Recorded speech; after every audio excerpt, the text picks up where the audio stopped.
Civil services 2011 का question paper हम लोग देखेंगे, जिसकी examination union public service commission ने 2011 में ली थी। मैक्सिमम 200 मार्क्स के क्वेश्चन पेपर थे, 100 क्वेश्चन थे, समय 2 आवर्स थे और 1/3 नेगेटिव मार्किंग के साथ यह क्वेश्चन पेपर होता है। Question number first, in the union budget 2011-12 के बारे में पूछा गया था, तो इस क्वेश्चन का आंसर ऑप्शन बी 1, 3, 4 हो जाएगा। हम लोग उन्हीं क्वेश्चंस को डिटेल्स में देखेंगे जो अभी टाइम और पर्सपेक्टिव से इंपॉर्टेंट है, जैसे हिस्ट्री, पॉलिटी और जियोग्राफी के जो क्वेश्चंस होते हैं generally. Question number 2, carbon dioxide, oxides of nitrogen and oxides of sulphur, इसमें से which of the above is are the emissions और emissions from the coal combustions. तो इस तरह के क्वेश्चंस में जब हम लोग कोल को जलाएंगे तो इसमें से सारे निकलेंगे, वो कार्बन हो, नाइट्रोजन हो या सल्फर हो। सो इस क्वेश्चन का answer option D correct answer हो जाएगा। 1, 2, 3 ये तीनों जो हैं कोल को जलाने से निकलते हैं। Question number 3, satellite used for telecommunication relay are kept in a geostationary orbit. A satellite is said to be such an orbit when। इस क्वेश्चन का जो आंसर है वो ऑप्शन ए करेक्ट आंसर है। जियो स्टेशनरी जो ऑर्बिट होता है वो 36,000 किलोमीटर एल्टीट्यूड पर होता है, और यदि इसको प्रिस्क्राइब फॉर्म में कहा जाए 36,000 को, तो 35,786 किलोमीटर। सो स्टेटमेंट 4 में दिया गया था the orbit is at an altitude of 22,236 kilometre. No, यह गलत है। तो जैसे ही हमने 4 को कैंसिल किया, so option A correct answer हो जाएगा। 1, 2, 3 जिसमें है जियो स्टेशनरी जो ऑर्बिट होते हैं, the orbit is a geosynchronous, yes, the orbit is circular, और ऑप्शन ये स्टेटमेंट 3 में जो है the orbit lies in the plane of earth equator, yes. All 3 statements are correct but 4 are wrong. So option A correct answer. Question number 4. India has experienced persistent and high food inflation in the recent past. What would be the reasons? So simple सी बात है इसकी। Inflation यानी कि food की महंगाई यदि बढ़ी है तो इसके जो है मेनली कारण थे स्टेटमेंट 2 और 3 में जो लिखा गया है कि as a consequence of increasing incomes the consumption pattern of the people have undergone a significant change.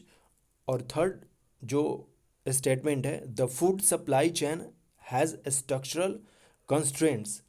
सो ये दोनों जो रीजंस है जिसके चलते कि फूड इन्फ्लेशन रिसेंट पास्ट में बढ़ा है या हाई हुआ है, इस तरह से है। तो question number 4 option B correct answer. Question number 1 already हमने देख लिया है, ऑप्शन बी करेक्ट आंसर होगा। Question number 2 option D correct answer होगा कि इसमें पूछा गया था 2 में कि उपयुक्त में से कौन सा उत्सर्जन उष्मीय शक्ति संयंत्रों में कोयला दहन से उत्सर्जित होते हैं। So all, carbon dioxide, nitrogen के ऑक्साइड और सल्फर के ऑक्साइड। सो option D correct answer. Question number 3 में दूरसंचार प्रसारण हेतु प्रयुक्त उपग्रहों को भू अप अपरगामी कक्षा में रखा जाता है। एक उपग्रह ऐसी कक्षा में तब होता है जब, ऑप्शन ए करेक्ट आंसर हो जाएगा इसमें। क्वेश्चन नंबर 4, हाल के वर्षों में भारत निरंतर और उच्च खाद्य स्फीति से गुजरा है, इसके क्या कारण हो सकते हैं। सो स्टेटमेंट 2 और 3, बढ़ी हुई आय के कारण लोगों के उपयोग प्रतिरूप में महत्वपूर्ण परिवर्तन आए, और 3 जो स्टेटमेंट है कहा गया है कि आहार की आपूर्ति श्रृंखला में कई संरचनात्मक अवरोध हैं। और इसका स्टेटमेंट 1 जो था, उत्तरोत्तर वाणिज्यिक फसलों की खेती में प्रयुक्त होने के कारण खदानों का कृषि क्षेत्र विगत 5 वर्षों में लगातार घटते हुए लगभग 30% घट गए हैं।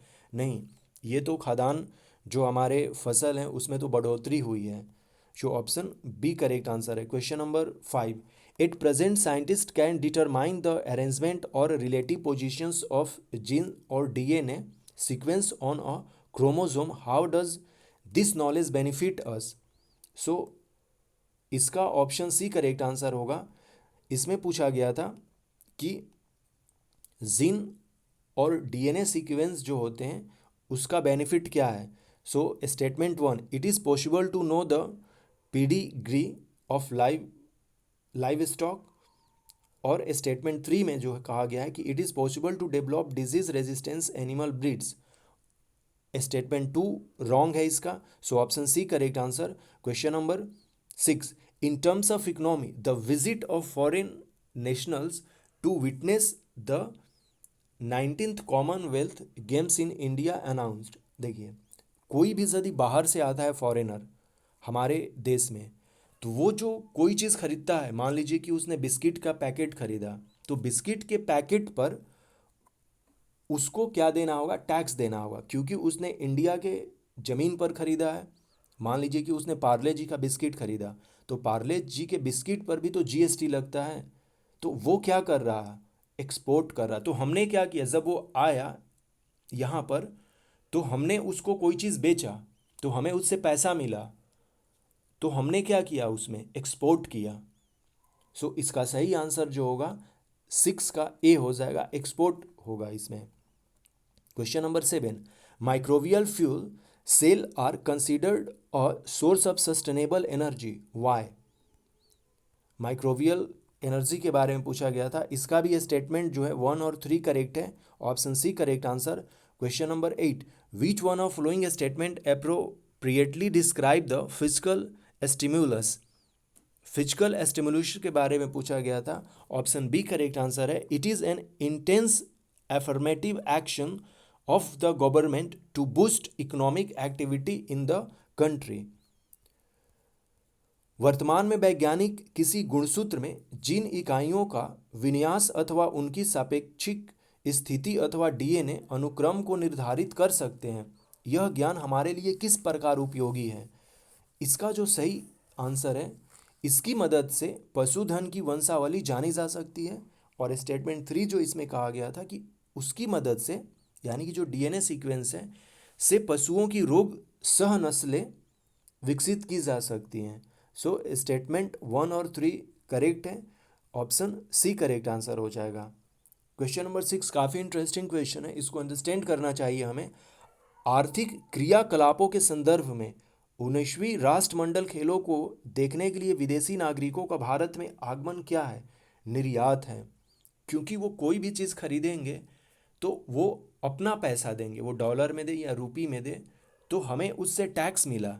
तो टैक्स मिलने का मतलब क्या हुआ कि हमने कोई भी चीज़ जो है वहाँ पर निर्यात किया है, यानी कि एक्सपोर्ट किया है। जब हम भी किसी दूसरे देश में जाते हैं, तो वहाँ पर जो भी चीज़ होती है, वहाँ का जो भी चीज़ हम लोग यूज करते हैं, वो सर्विस हो या खाने पीने का चीज़ हो, तो वो कंट्री हमें निर्यात करता है, क्योंकि हमने उसका उपभोग किया। सो क्वेश्चन नंबर 7, सूक्ष्म जैविक ईंधन कोशिकाएं माइक्रोवियल फ्यूल सेल ऊर्जा का धारणीय यानी कि सस्टेनेबल स्रोत समझी जाती हैं, क्यों? क्योंकि ये जीवित जीवों को उत्प्रेरक के रूप में प्रयुक्त कर कुछ सबस्ट्रेटों से विद्युतीय उत्पादन कर सकती हैं। यस, स्टेटमेंट 1 सही है। स्टेटमेंट 2 जो है, यह विविध प्रकार के अजैव पदार्थ सबस्ट्रेट के रूप में प्रयुक्त करती हैं, नहीं।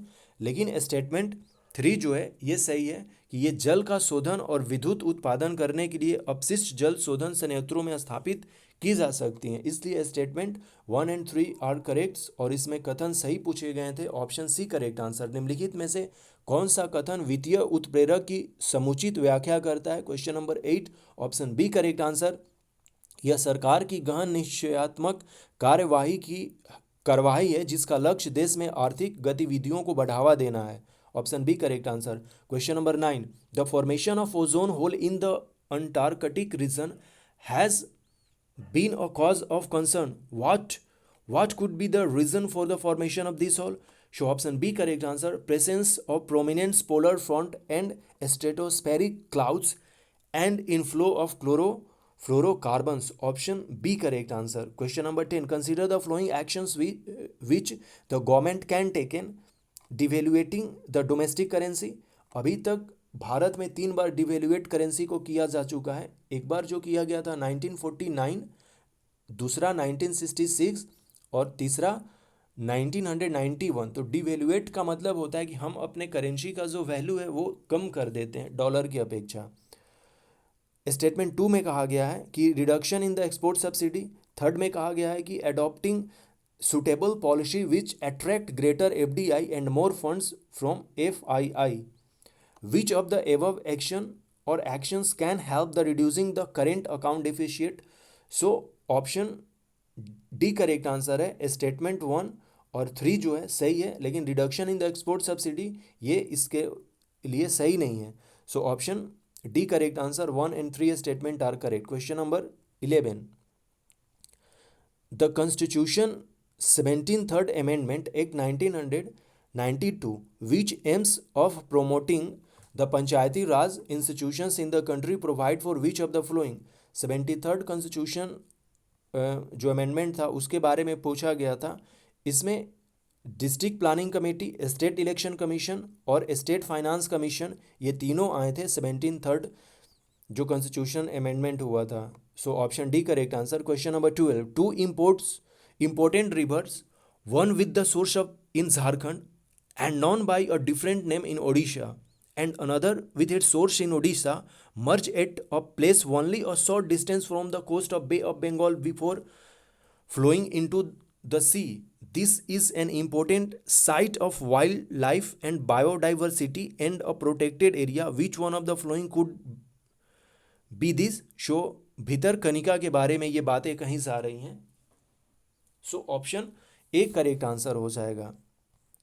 क्वेश्चन नंबर 9, अंटार्कटिका क्षेत्र में ओजोन छिद्र का बनना चिंता का विषय है। इस छिद्र के बनने का संभावित कारण है विशिष्ट ध्रुवीय वाताग्र तथा समताप मंडलीय बादलों की उपस्थिति तथा क्लोरोफ्लोरोकार्बन का अंतर वाह। Option B correct answer. निम्नलिखित कार्यवाही पर विचार करें जो सरकार द्वारा लिया जा सकता है। सो इसका ऑप्शन डी करेक्ट आंसर। 1 और 3 जो है उपयुक्त में से कौन सी क्रिया या क्रियाएं चालू खाते के घाटे को घटाने में सहायक साबित हो सकती हैं? सो घरेलू मुद्रा का अवमूल्यन किया जाना चाहिए और उन उपयुक्त नीतियों को लागू करना जिससे देश में अधिक FDI आए तथा FII से अधिक निधि आए।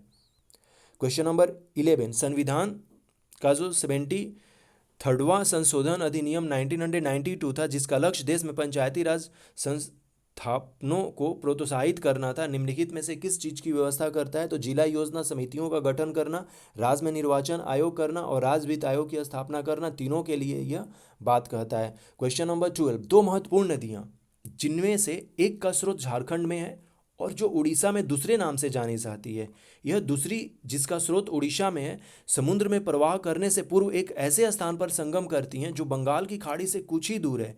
यह वन जीवन तथा जैव विविधता का प्रमुख स्थल है और सुरक्षित क्षेत्र भी है। निम्नलिखित में वह कौन सा स्थल है? तो वह जो स्थल है वो है Bhitarkanika. Option A correct answer. Question number 13, a rapid increase in the rate of inflation is sometimes attributed to the base effect. What is the base effect? So option C correct answer. It is the impact of the price levels of previous year on the calculation of inflation rate. Option C correct answer. Question number 14, demographic dividend के बारे में पूछा गया था। Its high population in the age group of 15 to 16 4 जो year के लोग होते हैं उसे ही डेमोग्राफिक डिविडेंड में रखा जाता है, 15 से 64 साल के बीच के लोगों को। Question number 15, regarding carbon credits के बारे में पूछा गया है। नॉट करेक्ट पूछा गया था इसमें कि स्टेटमेंट कौन सा नहीं है। सो इसका जो ऑप्शन डी करेक्ट आंसर है, carbon credits are traded at a price fixed from time to time by the United Nations Environment Programme. ऐसा नहीं है, ऑप्शन डी करेक्ट आंसर हो जाएगा इसका, ये गलत स्टेटमेंट है। Question number 16, value added tax के बारे में पूछा गया था कि कौन सा करेक्ट नहीं है। So option D, it is basically a subject of the central government and the state government are only a facilitator for its successful implementation. VAT जो है जनरली स्टेट के द्वारा लगाया जाने वाला टैक्स था और सबसे जो इंडिया में पहला VAT टैक्स लगा था वो हरियाणा सरकार ने लगाया था। सो इसका ऑप्शन डी करेक्ट आंसर हो जाएगा। Question number 17, a closed economy का मतलब क्या होता है? ऑप्शन डी करेक्ट आंसर है, neither export nor import take place. Question number 18, when the bark of a tree is removed in a circular fashion all around near its base, it's gradually dries up and dies because roots are starved of energy. Option B correct answer है। Question number 13, option C correct answer question number 14। Option B correct answer हो जाएगा demographic dividend के बारे में पूछा गया था, जिसको हिंदी में जनांकिकी लाभांश कहते हैं। यह 15 से 64 वर्ष की आयु वर्ग की जनसंख्या को कहा जाता है। कार्बन क्रेडिट्स के बारे में कौन सा गलत कथन था? So option D correct answer है। कार्बन क्रेडिट का क्रय विक्रय संयुक्त राष्ट्र पर्यावरण कार्यक्रम के द्वारा समय समय पर नियत मूल्यों के आधार पर किया जाता है। नहीं। क्वेश्चन नंबर 16 मूल्य आधारित कर जो है वैल्यू एडेड टैक्स के बारे में पूछा गया था। ये कौन सा स्टेटमेंट सही नहीं है? तो ऑप्शन डी करेक्ट आंसर था इसका। क्वेश्चन नंबर 17 बंद अर्थ व्यवस्था का मतलब होता है न तो निर्यात न ही आयात होता है। क्वेश्चन नंबर 18 जब किसी वृक्ष की छाल वृक्ष के आधार के पास से गोलाकार चारों तरफ से हटा दी जाती है तो यह वृक्ष धीरे धीरे सूख कर मर जाता है, क्योंकि जड़ें ऊर्जा से वंचित रह जाती हैं। Question number 19 the new start treaty जो है यह यूएसए और रशिया के बीच में ट्रीटी है। Question number 20 3 of the following criteria have contributed to the recognitions of Western Ghats, Sri Lanka and Indo-Burma region as hot spot of biodiversity। किस criteria पर biodiversity declare किया जाता है? तो इसका ऑप्शन सी करेक्ट आंसर होगा। Statement 1 species richness, इंडिमिज, statement 3 और statement 5 threat perception, ये तीनों को मिलाकर जो है बायोडाइवर्सिटी हॉट स्पॉट जो है उसके लिए ज़रूरी है। तो इसका ऑप्शन हम लोगों ने देखा ऑप्शन सी करेक्ट आंसर हो जाएगा। स्पेसीज रिचनेस, इंडिमिज और threat perceptions are condition for hot spot. Question number 21 human activities in the recent past have caused the increased concentration of carbon dioxide in the atmosphere, but a lot of it does not remain in the lower atmosphere because of the photosynthesis by photoplanktons in ocean। Option B correct answer हो जाएगा। Question number 22 in the context of ecosystem productivity marine of whaling zones are important as they increase the marine productivity by bringing the option B correct answer nutrition to the surface. New START संधि जो है यह USA और Russia के बीच में की गई हैं। क्वेश्चन नंबर 20 के बारे में पूछा गया था कि निम्नलिखित में से 3 मानकों के आधार पर पश्चिमी घाट श्रीलंका एवं इंडो बर्मा क्षेत्रों में जैव विविधता के प्रमुख स्थलों हॉट स्पॉट के रूप में मान्यता प्राप्त हुई हैं। किस बेसिस पर हुई हैं? तो जाति बहुतयता यानी कि स्पेसीज रिचनेस, स्टेटमेंट 3 में था स्थानिकता और 5th में था आशंका बोध। तो इसका ऑप्शन सी करेक्ट आंसर हो जाएगा। 1, 3, 5 सही है। क्वेश्चन नंबर 21 हाल के वर्षों में मानव गतिविधियों के कारण वायुमंडल में कार्बन डाइऑक्साइड की सांद्रता में बढ़ोतरी हुई है, किंतु इसमें से बहुत सी वायुमंडल के निचले भाग में नहीं रहती, क्योंकि जो समुद्रों में पादप प्लवक प्रकाश संश्लेषण कर लेते हैं। पादप प्लवक जो होते हैं छोटे छोटे समुद्र में, उसे फोटो प्लैंक्टोस कहते हैं। ऑप्शन बी करेक्ट आंसर हो जाएगा। क्वेश्चन नंबर 22 पारितंत्र उत्पादकता के संदर्भ में समुद्री उत्प्रवाह अपवेलिंग क्षेत्र इसलिए महत्वपूर्ण है क्योंकि ये निम्नलिखित माध्यम से समुद्री उत्पादकता बढ़ाते हैं। सो पोषकों को सतह पर लाकर ऑप्शन बी करेक्ट आंसर हो जाएगा इसका। Question number 23 if a tropical rain forest is removed it does not regenerate quickly as compared to tropical deciduous forest. This is because the soil of rain forest is deficient in nutrients। क्योंकि वहाँ तो हमेशा सालों भर वर्षा होती है और जो भी ये सॉइल रहती है वो वनस्पति से हमेशा ढकी रहती है, जिससे कि सूर्य की प्रकाश नहीं आ पाती है। सो इसलिए इसका ऑप्शन ए करेक्ट आंसर हो जाएगा। Question number 24 Himalayan range is very rich in species biodiversity which one of the following is the most appropriate reason for this phenomena? Option B correct answer it is a confluence of different biogeographic zones। Option B correct answer। Question number 25 इसको chronologically हमें flowing India consider which of the above acts have relevance to bearing the biodiversity conservation in the country। तो all जो statement है वो सही है, सारे जो पार्टिसिपेट करते हैं कंजर्वेशन में। ऑप्शन सी करेक्ट आंसर हो जाएगा। Karl Marx explain the process of class struggle with the help of which of the following theories? So dialectical materialism. Option D correct answer. Question number 27. A layer in the Earth's atmosphere called ionosphere facilitates radio communication. Why? इसमें दोनों statement जो है गलत है.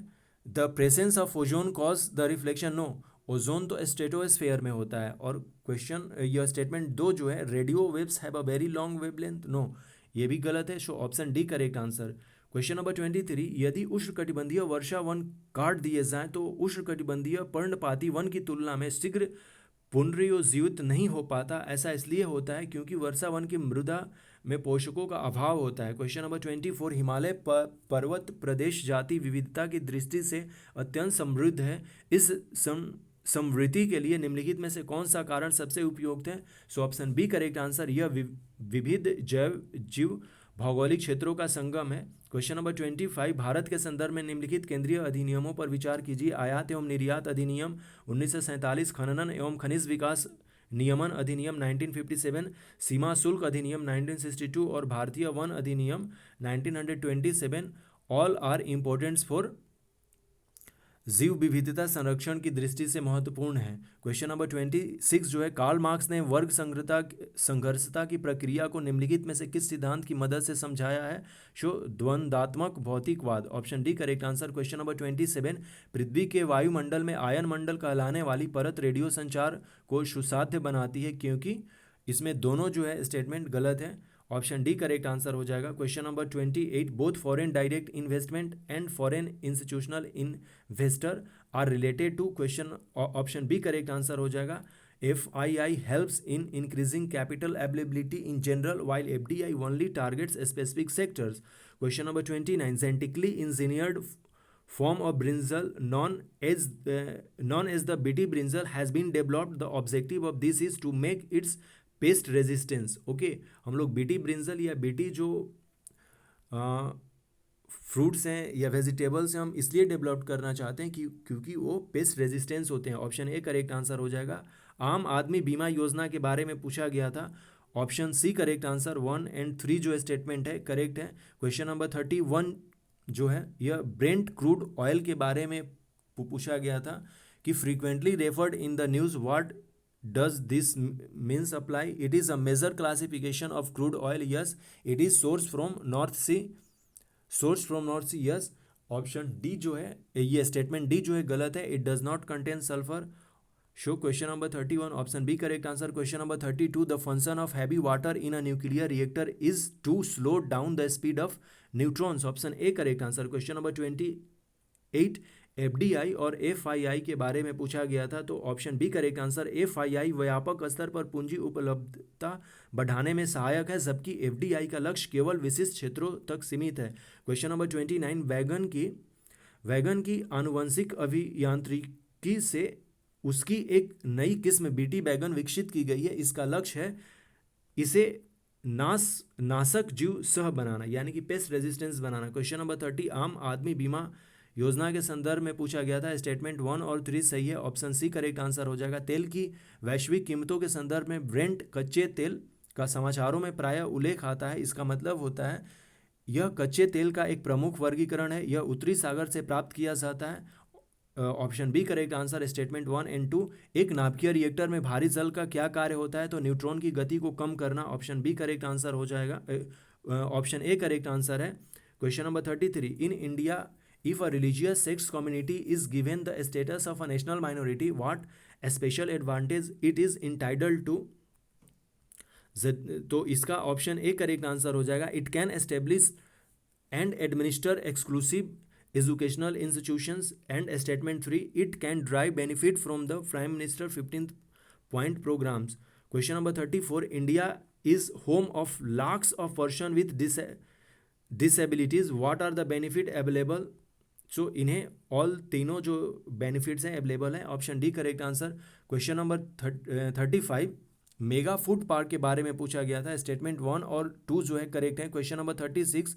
The authorisation for the withdrawal of the funds from the consolidated funds of India must come from the Parliament of India. Option B correct answer. Question number 37. All revenue received by the Union government by way of taxes and other receipts for the conduct of government business are credited to the consolidate fund of India, option C correct answer. Question number 33, भारत में किसी धार्मिक संप्रदाय समुदाय को यदि राष्ट्रीय स्तर पर अल्पसंख्यक वर्ग का दर्जा दिया जाता है तो उसको क्या फ़ायदा मिलेगा? तो उसको यह संप्रदाय समुदाय विशेष शैक्षणिक संस्थानों की स्थापना और संचालन कर सकता है। और स्टेटमेंट 3 जो है, यह संप्रदाय समुदाय प्रधानमंत्री के 15 पॉइंट कार्यक्रम के लाभ प्राप्त कर सकता है। Option C correct answer. Statement 1 और 3 जो है वो सही है। भारत में विकलांग व्यक्तियों की संख्या लाखों में है, उन्हें क्या फ़ायदा होता है, उनको क्या चीज़ें उपलब्ध होती हैं? तो तीनों चीज़ उपलब्ध हो सकती हैं यदि कोई व्यक्ति विकलांग है। So option D correct answer question number 34। Question number 35, Bharat सरकार का मेगा फूड पार्क की अवधारणा को किन किन उद्देश्यों से प्रोत्साहित कर रही है? So option B correct answer हो जाएगा कि खाद्य प्रसंस्करण उद्योग के लिए उत्तम अवसंरचना सुविधाएं उपलब्ध कराना और उद्यमियों के लिए उद्गामी और पारिस्थितिकी के अनुकूल आहार प्रसंस्करण प्रौद्योगिकी उपलब्ध कराने हेतु। Option B correct answer. Question number 36, भारत की संचित निधि से निधि निकालने के लिए निम्नलिखित में से किसका अनुमोदन अनिवार्य है? भारत की संसद। क्वेश्चन नंबर 37, करों और सरकारी कामकाज के निर्वाह में हुई अन्य प्राप्तियों से संघीय सरकार को प्राप्त हुआ समुच्चय राजस्व जमा होता है भारत की संचित निधि में। Question number 38, Microfinance is the provision of financial services to people of low income groups. This includes both the consumers and the self-employed.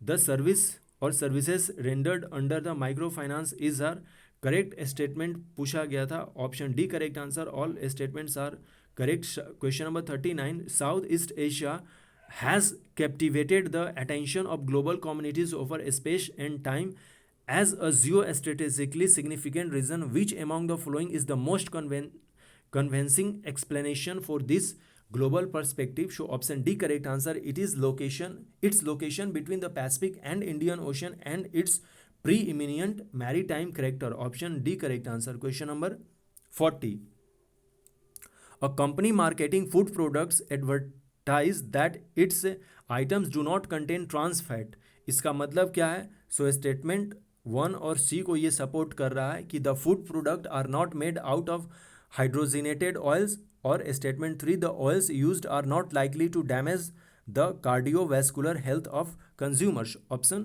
C correct answer. Question number 41, among the following who are eligible benefit from the Mahatma Gandhi national rural employment guarantee act?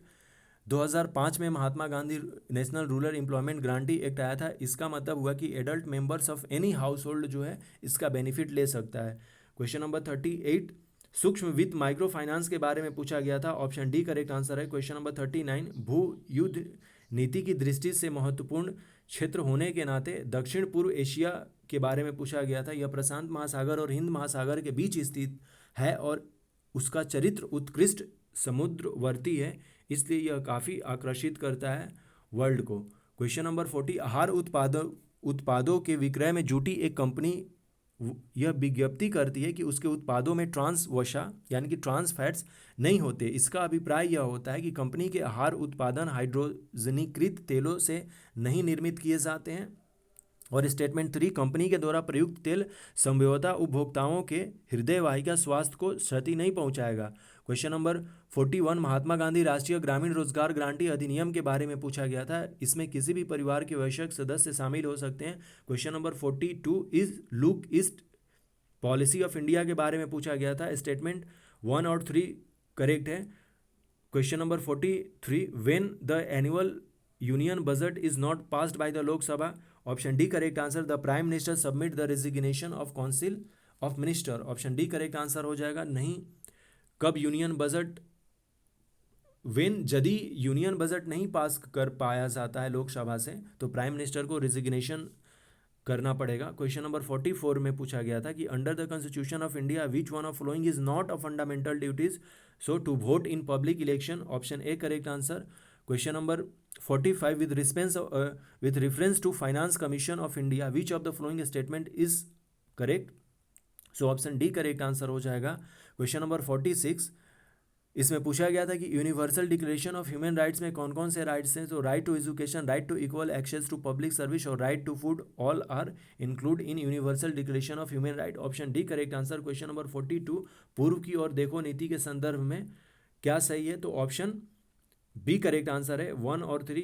Question number 43, यदि वार्षिक संघीय budget Lok Sabha द्वारा पारित नहीं होता है तो प्रधानमंत्री अपनी मंत्रिपरिषद का त्यागपत्र पेश कर देता है। क्वेश्चन नंबर 44, भारतीय संविधान के अंतर्गत निम्नलिखित में से कौन सा मूल कर्तव्य नहीं है? लोक चुनाव में मतदान करना जो है यह फंडामेंटल ड्यूटीज में नहीं आता है। क्वेश्चन नंबर 45, भारत में वित्त आयोग के संदर्भ में पूछा गया था कि इस संदर्भ में उपयुक्त ABC तीनों जो सही है। क्वेश्चन नंबर 46, मानव अधिकार की व्यापक उद्घोषणा जो है के अंतर्गत में कौन कौन से मूल अधिकार आते हैं? तो शिक्षा का अधिकार, समानता के साथ सार्वजनिक सेवा प्राप्त करने का अधिकार और भोजन का अधिकार। ऑप्शन डी करेक्ट आंसर हो जाएगा। Question number 47, there is a concern over the increase in the harmful algae blooms in the sea waters. Option D correct answer होगा। क्वेश्चन नंबर 48, इसमें कार्बन साइकिल के बारे में पूछा गया था। ऑप्शन सी करेक्ट आंसर हो जाएगा। Question number 49, option D correct answer है। और question number 50, option C correct answer है।